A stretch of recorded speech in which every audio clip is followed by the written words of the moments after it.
Global IT के YouTube channel में आप सभी का एक बार फिर से स्वागत है। मैं श्रेया श्रीवास्तव और ये इलेक्ट्रॉनिक मैकेनिक सेकेंड ईयर की हमारी एमसीक्यू सीरीज चल रही थी जिसका ये पार्ट 7 है। ठीक, इसके पहले हमने 6 पार्ट कवर कर लिए हैं, उसको जाकर के देख लीजिएगा। आगे बढ़ते हैं हम। तो आज का पहला सवाल है, विच relay function whenever the current in the coil reaches on the upper limit, जब कॉइल में करंट ऊपरी सीमा पर पहुंचता है तो कौन सा रिले कार्य करता है। अब देखिए ऑप्शन यहाँ पे क्या क्या है। ऑप्शन है हमारा latching relay, under current relay, current sensing relay, voltage sensing relay. अब लैचिंग रिले के बारे में हम ऑलरेडी बता चुके थे आपको कि लैचिंग रिले क्या होता है। ऐसा रिले जब तक हम इसको दूसरा सिग्नल नहीं देंगे तो ये अपनी पुरानी वाली सिग्नल को पकड़ कर रखता है। ठीक, तो लैचिंग रिले हमारी वो होती। अंडर करंट रिले वो होती है जो हमारी एकदम मिनिमम जो करंट होती है उस मिनिमम करंट से नीचे अगर करंट जाएगी तो ये हमारा रिले वर्क करेगा। करंट सेंसिंग रिले जो हमारी अपर करंट जैसे जितनी हमने मैक्सिमम सेट की है उसके अपर जाएगी तो ये करंट सेंसिंग रिले हमें बता देगा। तो सवाल क्या पूछा है, which relay functions whenever the current in the coil reaches on upper limit, जब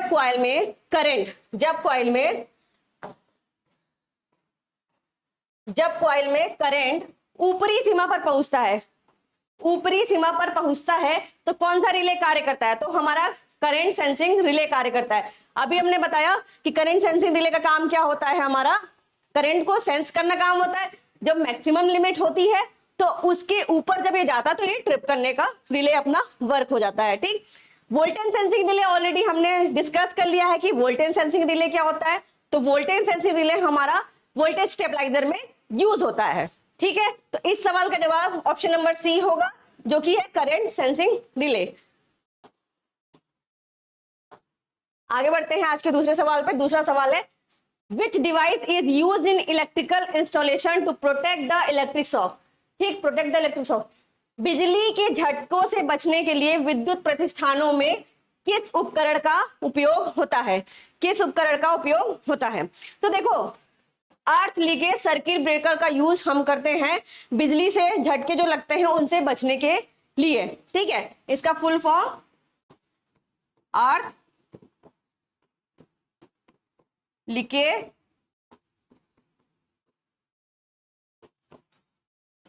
सर्किट ब्रेकर। एमसीबी का आपको पता है, miniature circuit board breaker, miniature circuit breaker and moulded case circuit breaker. इन सब के बारे में हमने ऑलरेडी डिस्कस कर लिया। इंसुलेटर आप सभी को पता है कि क्या होता है, एक गत्ता जिसको हम कहते हैं, जैसे अगर इसमें वुड ले ले या पेपर ले ले तो हमें जहां प्रोवाइड करना कि ब्रेक करना है इलेक्ट्रिसिटी को या हीट को ट्रांसफर करने से ब्रेक करना, तो वहां पे हम इंसुलेटर यूज कर लेते हैं। अब एक और चीज आपसे कहनी है कि कुछ बच्चे कह रहे थे धीरे बोला करिए, तो ये मेरी नॉर्मल स्पीड है। आप किसी टीचर को दूसरे टीचर से कंपेयर मत करिए, सबका अपना अपना तरीका होता है। मेरी नॉर्मल स्पीड ही यही है। अगर आपको चीजें नहीं समझ में आ रही है तो वो पूछिए, स्पीड मेरी यही रहेगी। आई थिंक हम बहुत अच्छे से समझा रहे हैं एक एक चीज अच्छे से। ठीक है, नेक्स्ट क्वेश्चन है।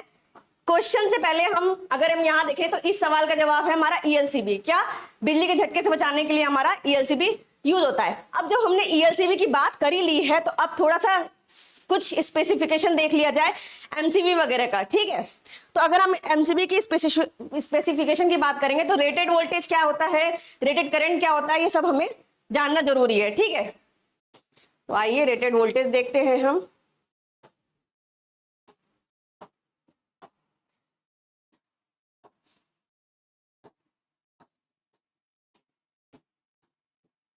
दो 240 वोल्ट, 415 वोल्ट, 50 हर्ट्ज पे, ये एसी वोल्टेज की बात है। ठीक है, ये हमारा कौन सा वोल्टेज है, हमारा एसी वोल्टेज है। और 220 volt up to 220 volt DC पे। ठीक है, इसका रेटेड वोल्टेज क्या होगा हमारा, अप टू 220 वोल्ट डीसी पे। अब रेटेड करंट की बात करें तो इसके बहुत सारे आप देख लीजिए, 0.5, 1, 2, 3, 4, 5, 6, 7, 7.5, ठीक है, 10, 16, 20, 25, 25, ठीक है, 40 63 एम्पियर। अब रेटेड करंट की बात करें तो हमारा 0.5 1 1.6 2 3 4 5 6 7.5 10 16 20 25 32 35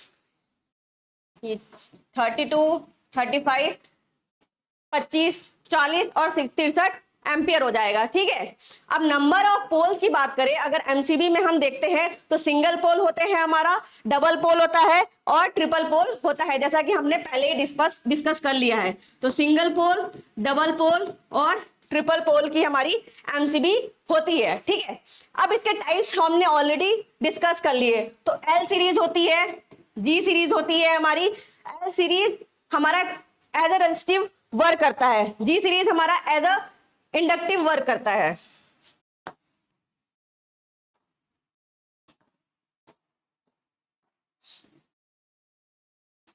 एल सीरीज, जी सीरीज और डीसी सीरीज। एल सीरीज हमारा as a resistive, ji series हमारा एज अ इंडक्टिव। इन सब के बारे में हमने पहले ही टाइप्स में डिस्कस कर लिया था। ठीक है, अब हम आगे बढ़ते हैं इसकी ब्रेकिंग कैपेसिटी पे। तो इसका ब्रेकिंग कैपेसिटी होगा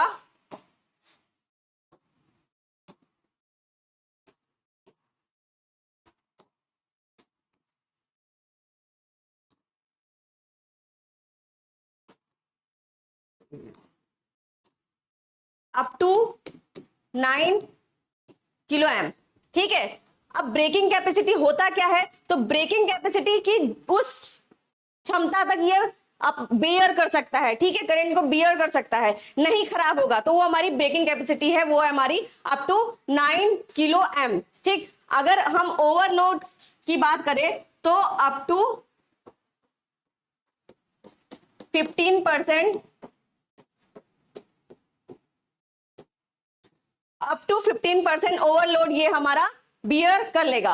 अब मैकेनिकल लाइफ और इलेक्ट्रिकल लाइफ में क्या फर्क होता है, तो मैकेनिकल लाइफ यानी कि हमारी जो रिले है वो ऑपरेट कितने बार कर सकती है, वो ऑपरेशन कितनी बार कर सकती है। और हमारा इलेक्ट्रिकल लाइफ की बात करें तो उसमें जो हम सिग्नल दे रहे हैं उस तरह से वो कितनी बार ऑपरेट हमारी करेगी। ठीक है, तो अगर हम मैकेनिकल लाइफ की बात करें तो देखिए यहाँ पे 1 लाख ऑपरेशन कर सकती है, कितने,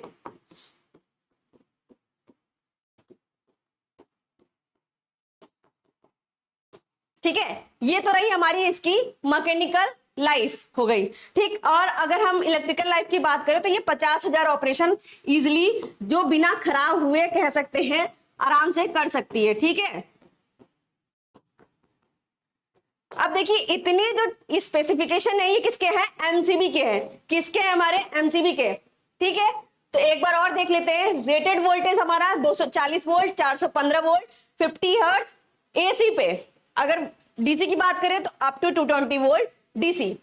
नेक्स्ट है हमारा रेटेड करंट, तो 0.5 1 1.6 1.6 2 एम्पियर, 3 एम्पियर, 4 एम्पियर, 5 एम्पियर, 6 7 7.5 10 16 20 25 40 63 32 35, ये हमारा रेटेड करंट है। ठीक, रेटेड वोल्टेज, रेटेड करंट सबके बारे में ऑलरेडी हम पुराने वीडियोस में डिस्कस कर चुके हैं, तो आप उसी को कंटिन्यू करिए ताकि अच्छे से चीजें समझ में आए। नंबर ऑफ पोल्स की हमने बात की थी कि कितने पोल्स होते हैं, तो 1 single pole MCB, double pole MCB और ट्रिपल पोल एमसीबी होते हैं। टाइप्स की बात करें अगर हम, तो एल सीरीज जो रेजिस्टिव होता है, जी सीरीज जो इंडक्टिव होता है और डीसी सीरीज। ठीक है, इन तीनों के बारे में हमने पिछली क्लासेस में भी बात की थी। अब ब्रेकिंग कैपेसिटी, जब ये टूट सकता है, मतलब कि कितनी कैपेसिटी है इसकी, तो up to 9 kilo M capacity है हमारी किसकी, एमसीबी की। ओवरलोड कैपेसिटी देखा जाए तो अप टू 15% ओवरलोड ले सकता है। अगर मैकेनिकल लाइफ देखा जाए तो 1 लाख ऑपरेशंस कर सकता है बिना खराब हुए, और इलेक्ट्रिकल लाइफ की बात करें तो 50,000 ऑपरेशन इजिली कर सकता है। ठीक है, अब हमने देखा एमसीबी का टेक्निकल स्पेसिफिकेशन। ठीक है, तो अब साथ ही साथ जब हम एमसीबी का टेक्निकल स्पेसिफिकेशन देख रहे हैं तो हम इसका भी देखते हुए चलते हैं। तो देखो रेटेड वोल्टेज तो सेम ही रहेगा हमारा 240 वोल्ट, 415 वोल्ट, AC 50 हर्ट्ज। ठीक है, अब ये जो है हमारा ये रेटेड वोल्ट सेम रहेगा। रेटेड करंट की बात करें तो रेटेड करंट की अगर बात करें हम तो 25 एम्पियर, 40 एम्पियर और 63 एम्पियर। और नंबर ऑफ पोल्स की बात करें, ELCB की बात हो रही है, ऊपर लिखा हुआ है ELCB, ठीक है। तो नंबर ऑफ पोल्स की बात करें तो 2 पोल और 4 पोल, 2 पोल और 4 पोल का ही हमें ELCB देखने को मिलता है। सेंसिटिविटी क्या होता है कि लीकेज करंट पे वो कब हमारा ट्रिप हो जा रहा है, ठीक है, कब हमारा वो ट्रिप हो जा रहा है। तो इसका देख लीजिए 30 मिली एम्प, 100 मिली एम्प और 300 मिली एम्प की लीकेज करंट जब हमारी कितनी सेंसिबल है। जैसे अगर आपको ठंडी ज्यादा लगती है तो हम कहते हैं ना बहुत सेंसिटिव है, इसको जल्दी ठंडी लग जाती है, जल्दी सर्दी जुकाम हो जाता है, तो वो हमारी सेंसिटिविटी बताती है हमारी ह्यूमन बॉडी की। उसी तरह से हमारा ELCB का भी सेंसिटिविटी बताता है कि कितने भी लीकेज करंट जाएगी तो ये ऑपरेट हो जाएगा। तो ये हमारा 30 मिली एम्प है, 100 मिली एम्प है और 300 मिली एम्प है, ठीक है। ये हमारा ट्रिपिंग टाइम। अब ये ट्रिप होने में टाइम कितना लेता है ये भी जरूरी हमें जानना है। तो less than 30 second, sorry less than 30 milli second,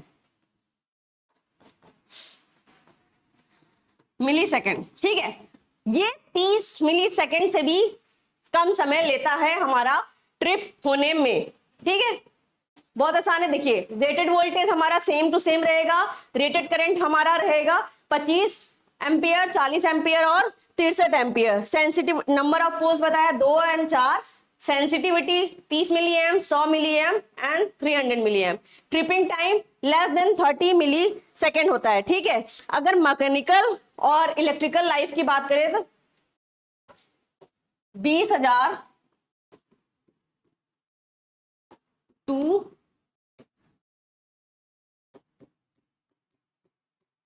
operations, यही इलेक्ट्रिकल की बात करें तो मोर देन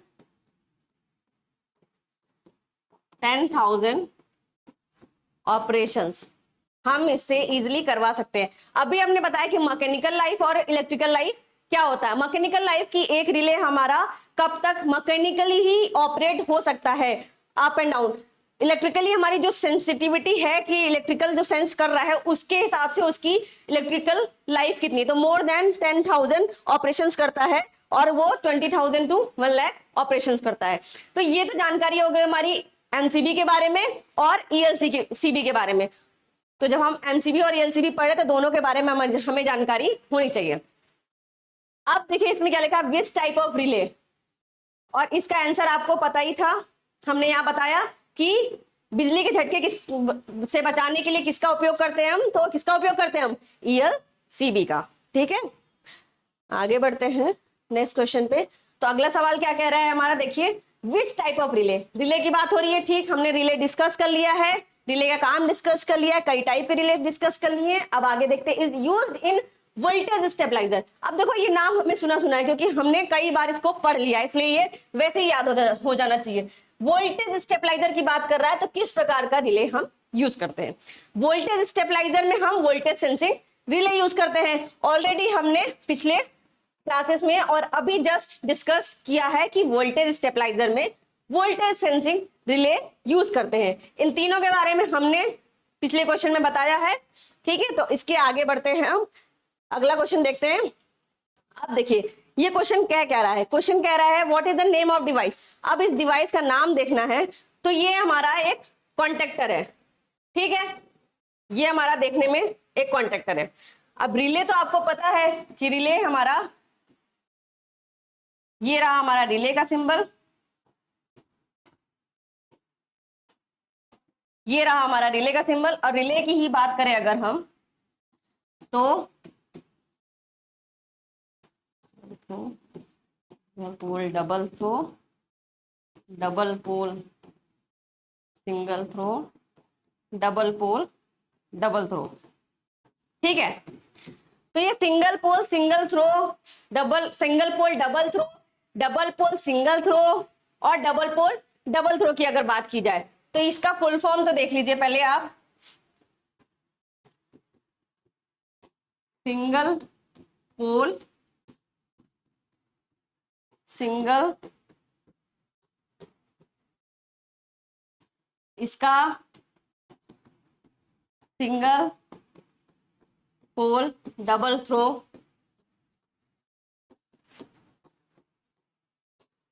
डबल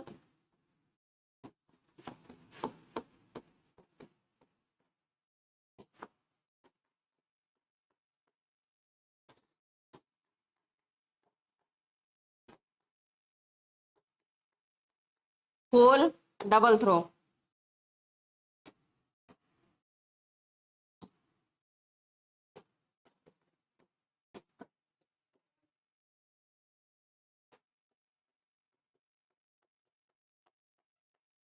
ठीक है, तो ये किस में आएंगे हमारे? Single pole single throw, double pole double throw, single pole double throw, single pole single throw, double pole single throw और डबल पोल डबल थ्रो। तो इनका फुल फॉर्म भी आ जाता है पूछने में, तो आप इसको भी जानते रहिए, ठीक है।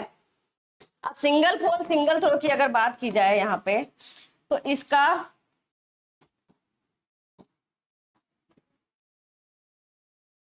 कुछ इस तरह से होगा, ठीक है। और अगर इसकी बात की जाए तो ये हमारा कुछ इस तरह से सिंबल होगा इसका, ठीक। सिंगल पोल सिंगल थ्रो का ये रहा, और सिंगल पोल डबल थ्रो का ये रहा, और डबल पोल सिंगल थ्रो का देखिए ये रहा।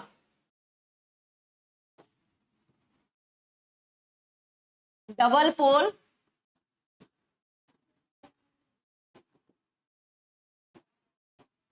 सिंगल थ्रो का ये रहा डायग्राम, सिंबल, ठीक है। और डबल पोल डबल थ्रो का अगर देखेंगे हम,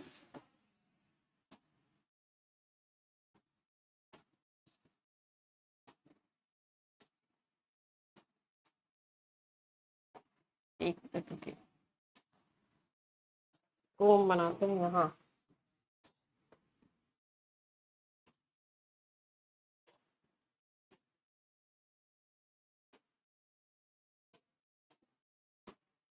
ठीक है। ये हमारा डबल पोल डबल थ्रो का होगा।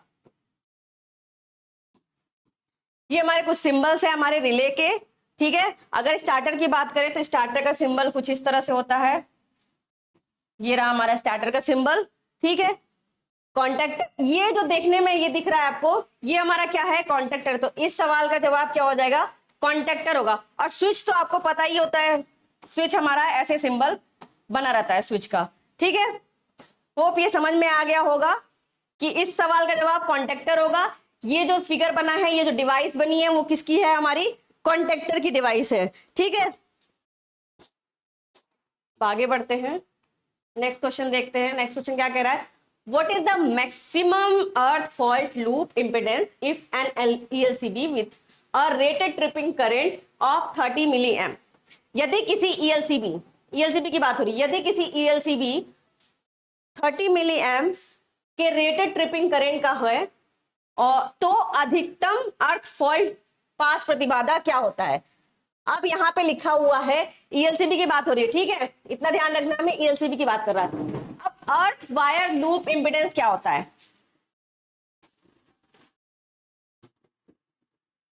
अर्थ वायर लूप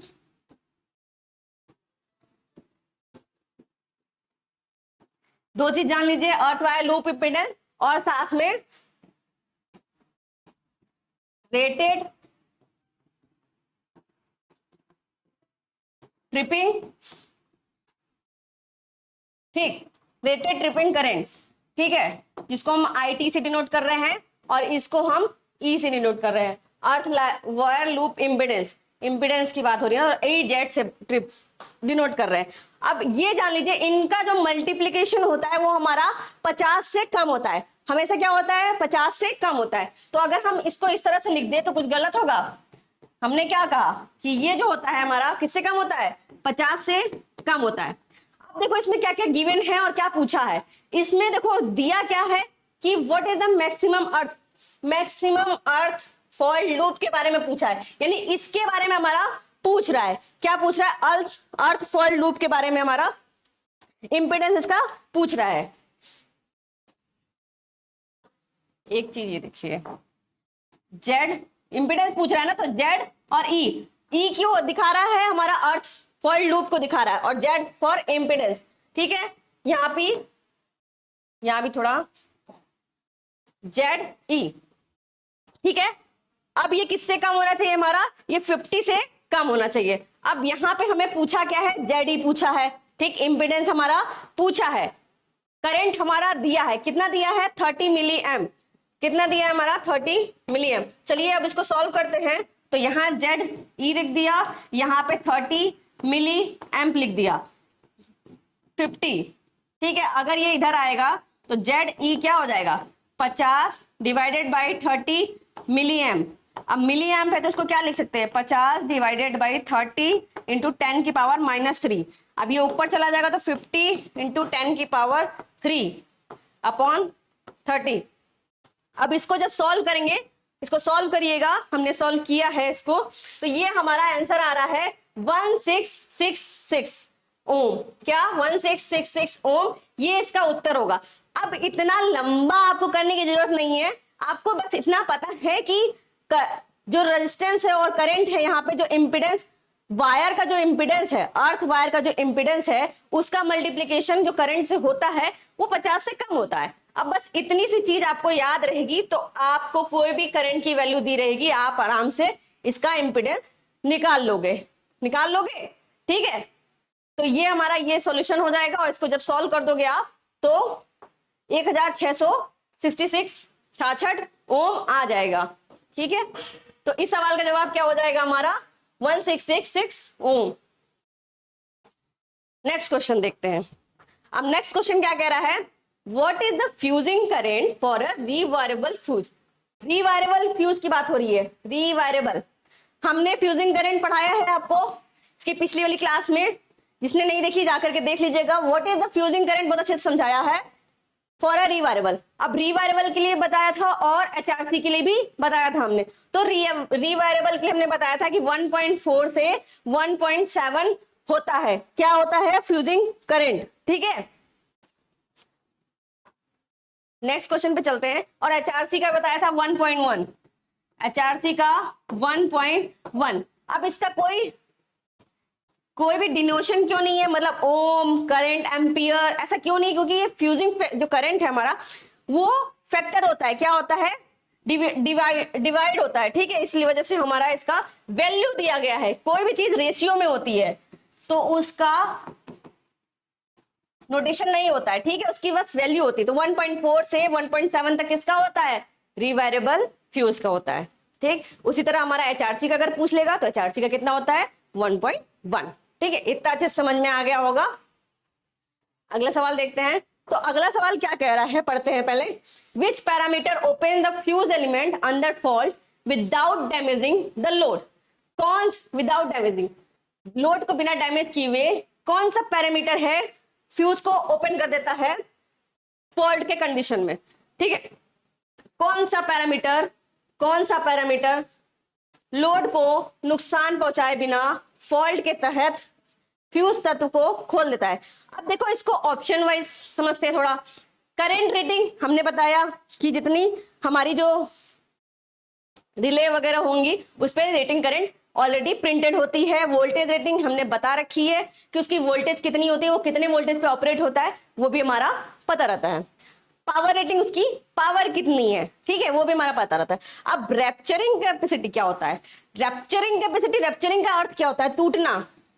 इसका अगर अर्थ देखा जाए हिंदी में, जो कि यहाँ नहीं लिखा है, ठीक है, इसका अर्थ होता है टूटना।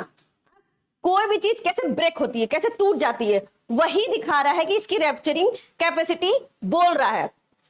तो अब इसमें देखो क्या कह रहा है, खोलने का डैमेज बोल रहा है कि जब लोड को बिना डैमेज किए फ्यूज फॉल्ट कंडीशन में ऐसा जो फ्यूज एलिमेंट है वो कौन सा है, कौन सा पैरामीटर फ्यूज एलिमेंट बताओ। तो ये पैरामीटर है हमारा रैप्चरिंग कैपेसिटी। क्या हो जाएगा? Rapturing capacity. अब एचआरसी का ये जब देख ही रहे हो तो एचआरसी का रैप्चरिंग कैपेसिटी देख लो। HRC का रैप्चरिंग कैपेसिटी 0.013 सेकेंड, कितना हो जाएगा? 0.013 सेकेंड हो जाएगा।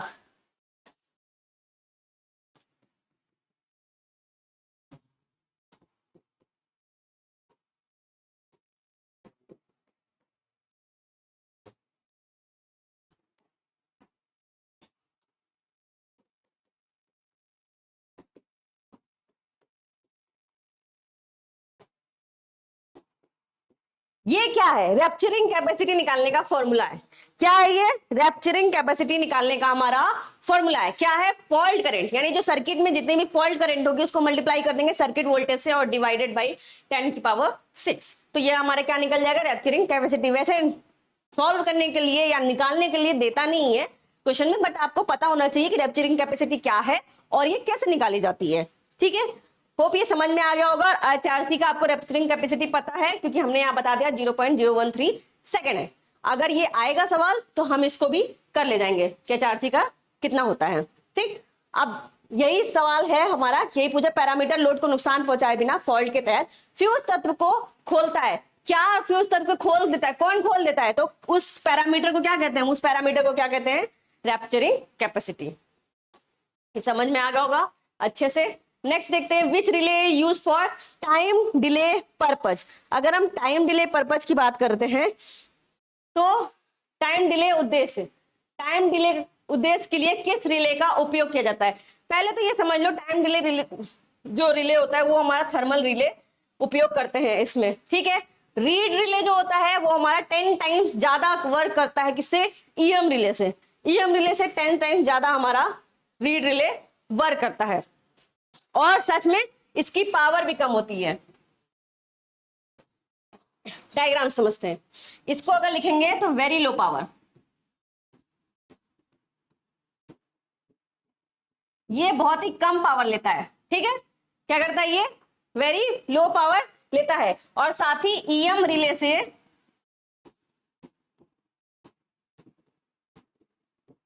10 टाइम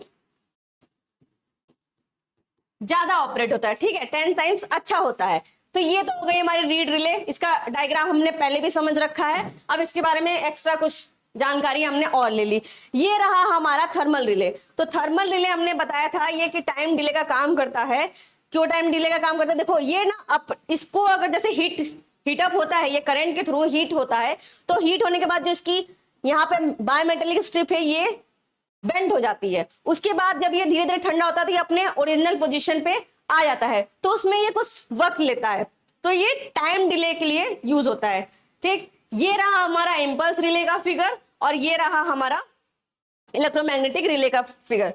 इंपल्स रिले का हमने बताया था आपको कि लैचिंग रिले की तरह ही वर्क करता है कि एक सिग्नल इसको दिया जाए, फिर नेक्स्ट सिग्नल का ये वेट करता है। जब तक इस पे नेक्स्ट सिग्नल नहीं आएगा तो ये वर्ड अपना पुराना ही खोल के बैठा रहता है, पुराना ही सिग्नल लिए करके बैठा रहता है। तो इस क्वेश्चन का आंसर होगा हमारा थर्मल रिले, क्योंकि हमने अभी बताया कि थर्मल रिले का काम क्या होता है? टाइम डिले प्रोवाइड कराना। और टाइम डिले उद्देश्य के लिए हमारा क्वेश्चन पूछा गया है कौन सा रिले उपयोग करता है, तो कौन सा रिले उपयोग करता है? हमारा थर्मल रिले। और ये भी समझा दिया हमने अभी, इंपल्स भी, इलेक्ट्रोमैग्नेटिक भी, ये ऑलरेडी समझाए हुए टॉपिक्स है। अब हम इसको और थोड़ा सा जानकारी ले रहे हैं इसके नेक्स्ट क्वेश्चन में। अब नेक्स्ट क्वेश्चन देखते हैं क्या पूछ रहा है। क्वेश्चन पूछ रहा है विच relay is operating with very low power. Operating with very low power, कौन सा रिले बहुत कम शक्ति के साथ काम करता है?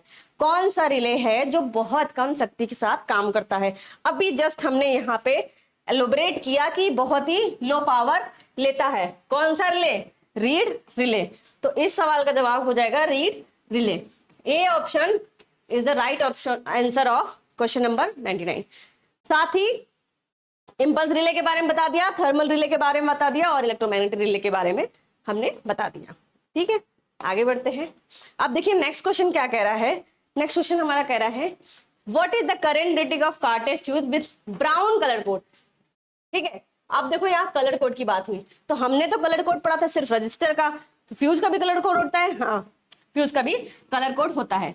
तो एक चीज मुझे लिखने दीजिए फिर बताते हैं।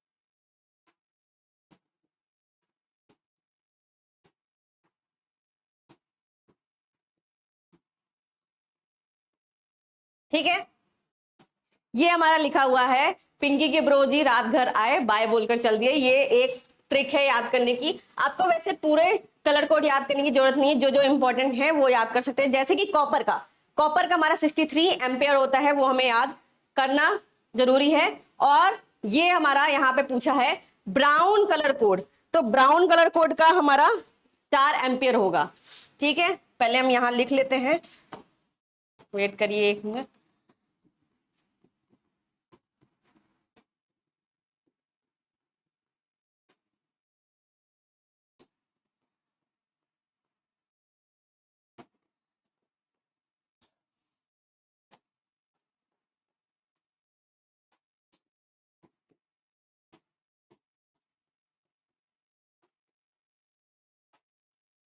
येलो,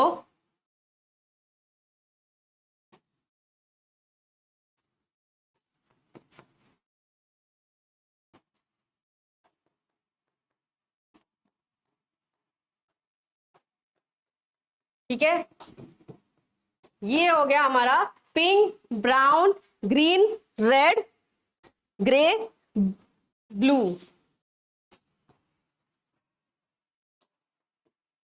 ठीक है, pink, brown, green, red, grey, blue, yellow, black, white, copper. अब देखो कैसे इसको कोरिलेट करना है। पिंकी फॉर पिंक, ठीक है, के ब्रो, ब्रो यानी ब्राउन, ठीक है, जी ये वाला जी होगा, जी फॉर ग्रीन। ठीक है, रात, रात से हम रेड कलर इन्वेंट किए।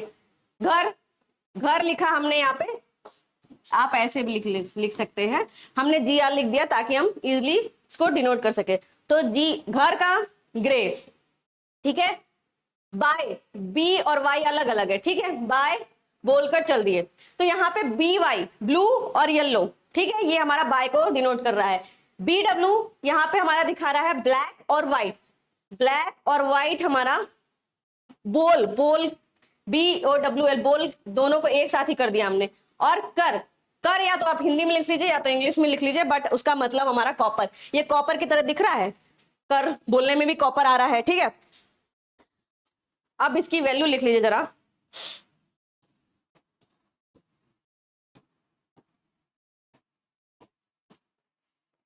दस 16, ये किसमें है? एम्पियर में। ठीक है, सारे हमारे एम्पियर में। ये देखिए, पिंक कलर का हमारा 2 एम्पियर होगा, ब्राउन का हमारा 4 एम्पियर होगा, ग्रीन का हमारा 6 एम्पियर, रेड का हमारा 10 एम्पियर, ग्रे का हमारा 16 एम्पियर, और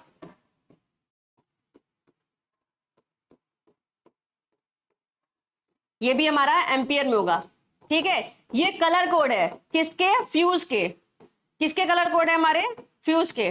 ठीक है, तो हमने क्या बोला आपसे कि एक तो हमारा ये कॉपर वाला मोस्ट इंपॉर्टेंट है, जो क्वेश्चन पूछा जाता है मैक्सिमम हमारा कॉपर का कलर कोड पूछा जाता है कि जो कॉपर है हमारा उसकी करंट रेटिंग बताइए, कार्टेज फ्यूज की करंट रेटिंग कॉपर वाली। तो हमारा कॉपर कलर के जो फ्यूज है हमारे उसके 63 एम्पियर होगा। और इस क्वेश्चन में क्या पूछा है? हमारा ब्राउन कलर कोड पूछा है, तो ब्राउन का हमें पता चल गया कि ब्राउन का हमारा 4 एम्पियर होगा। तो इस सवाल का जवाब क्या हो जाएगा? ऑप्शन नंबर सी, 4 एम्पियर इसका वैल्यू होगा। अब देखो, इसका याद करने का तरीका भी हमने बता दिया, पिंकी के ब्रोजी रात घर आए बाय बोलकर चल दिए।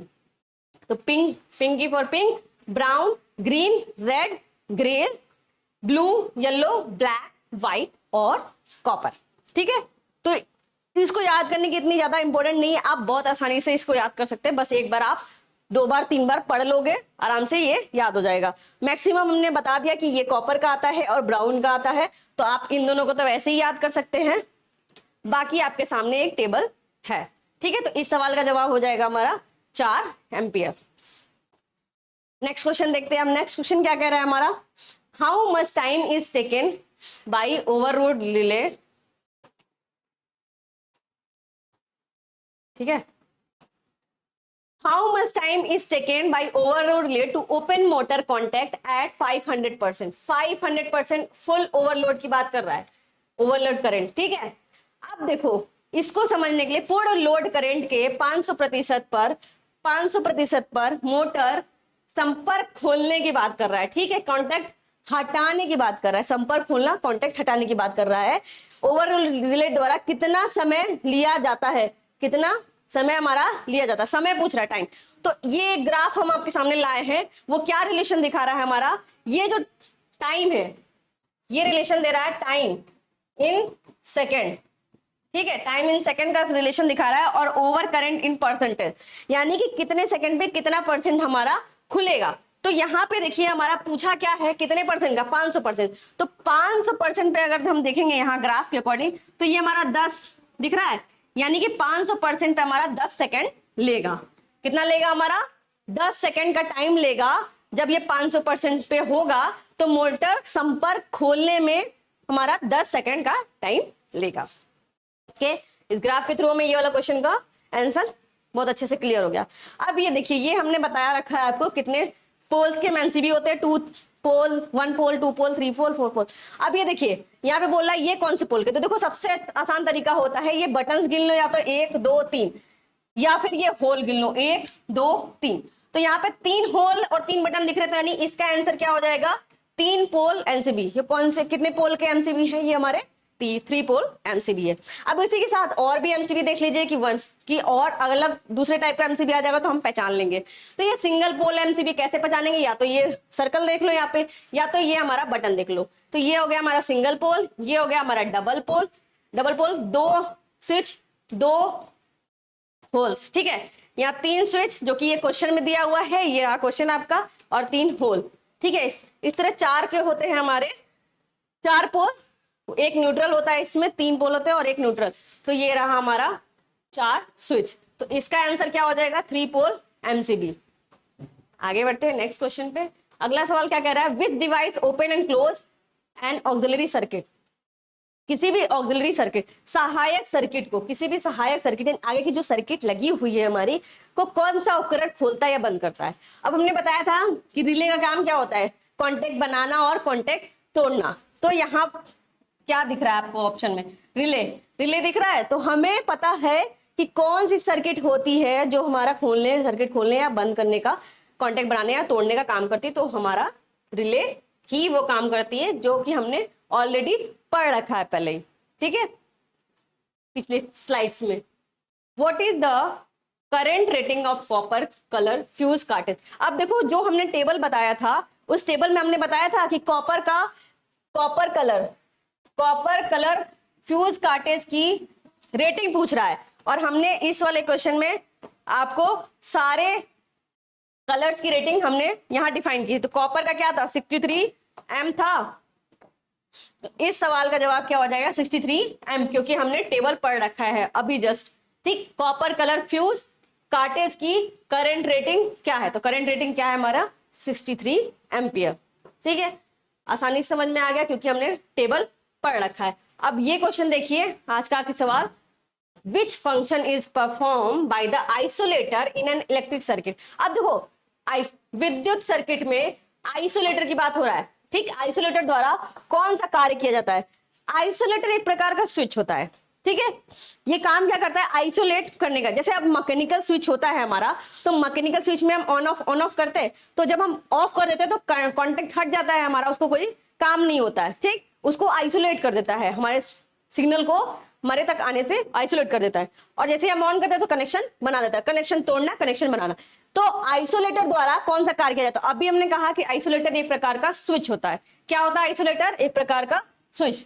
तो इसका आंसर क्या हो जाएगा, ऑप्शन नंबर बी इसका सही जवाब होगा, क्योंकि हमने अभी जाना कि आइसोलेटर एक प्रकार का स्विच होता है। तो ये रहा 105 क्वेश्चन का जवाब, और आज की क्लास यही, बाकी क्वेश्चन नेक्स्ट हम कंटिन्यू करेंगे, ठीक है। Thank you.